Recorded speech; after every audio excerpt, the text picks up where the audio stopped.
Roe v. Wade made an impact in history because the Roe decision allowed women the right to abortion regardless of state laws. This changed women's access to abortion and the care needed for it. This law has been changed numerous times and has paved the way for women's right to abortions, health care, and freedom to make decisions for their own bodies. At the same time, the decision acknowledged that these personal rights come with responsibilities. The court allowed states to have abortion, especially as pregnancy advances, showing that while individual freedoms matter, there is also a role for the government to ensure public health and safety. Roe v. Wade captured the delicate balance between a person's rights and the state's responsibility to protect the citizens.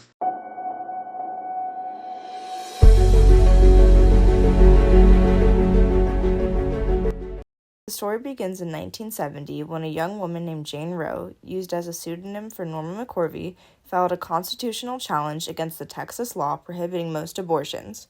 Roe asserted that the legislation was an affront to her core constitutional right to privacy that she argued was protected by the 14th Amendment. It was the battle that changed America forever. Norma Lee Nelson, born in 1947, had a tumultuous childhood. She was raised by a single alcoholic mother who faced a tremendous amount of financial and mental instability from an early age. This was due to her father abandoning her family, leading to a lasting void impacting her upbringing. At 16, Norma married Woody McCorvey, becoming Norma McCorvey.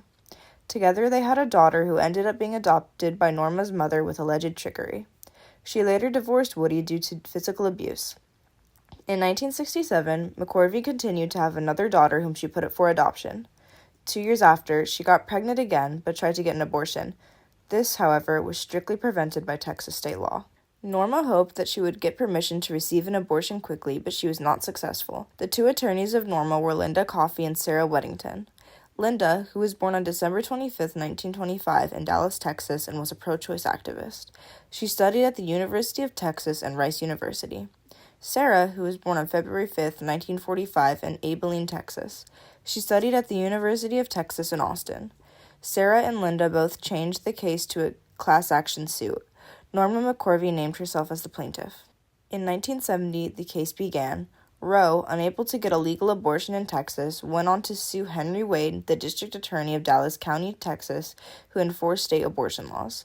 This went to the U.S. Supreme Court, putting abortion rights up for national debate. Henry Wade, born in 1914 in Rockwall County, Texas, was a highly argumentative and opinionated individual who excelled in school and law. He graduated as a high school valedictorian and had a formidable reputation for defending cases. After attending the University of Texas, Wade was chosen to be part of the Rockwall County Court and later became an FBI special agent.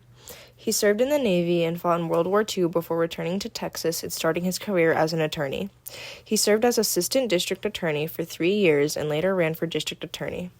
Wade was chosen to fight in the landmark Supreme Court case Roe v. Wade in 1973. The court chose Justice Harry Blackmun to lead. He held the opinion that while the right to privacy is not expressly so written in the Constitution, it is upheld in prior court rulings and is told in the liberty that the 14th Amendment guarantees. Life, liberty, and property shall not be taken without the due process of the law. These put together guarantee rights within marriage, contraception, and child-rearing. The court insisted that a state's interest in protecting potential life and that maternal health keeps the guidelines in place for the first trimester. On January 22, 1973, the court's decision is delivered for Roe v.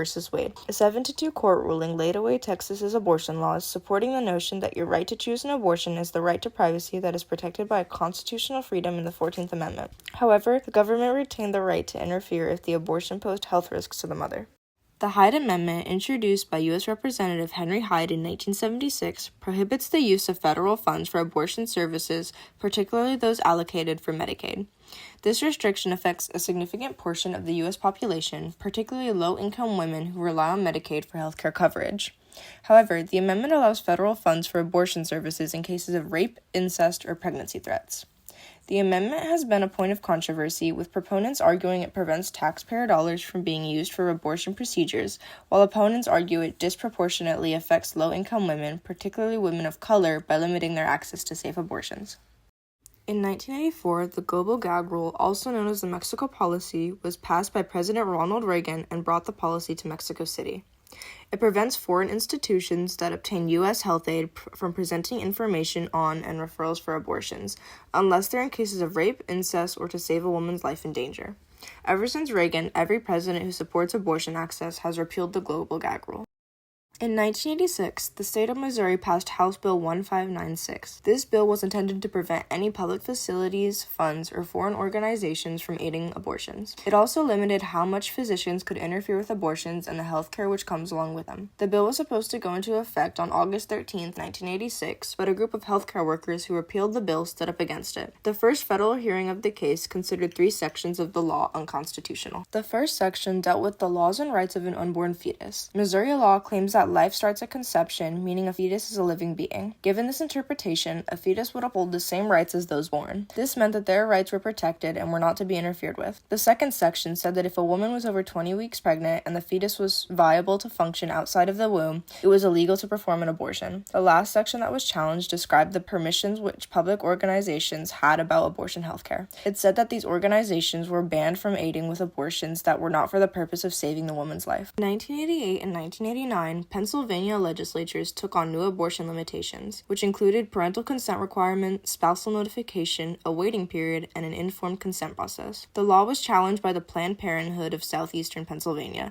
In Casey v. Planned Parenthood, a case in which Roe v. Wade was tried to be overturned, the new members of the court dismayed anti-abortion advocates. The court put back Roe's Sessions by session doctrine with a low and weak protection level.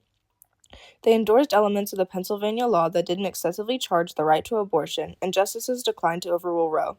The court made a conclusion that there was not enough assert to overturn Roe, especially since Americans displayed their lives around with an expectation of control over their generative health. Casey granted that equality concerns those accounts for abortion rights. She argued that women can't take part much in the social and economic life if they are forced to keep unwanted pregnancies.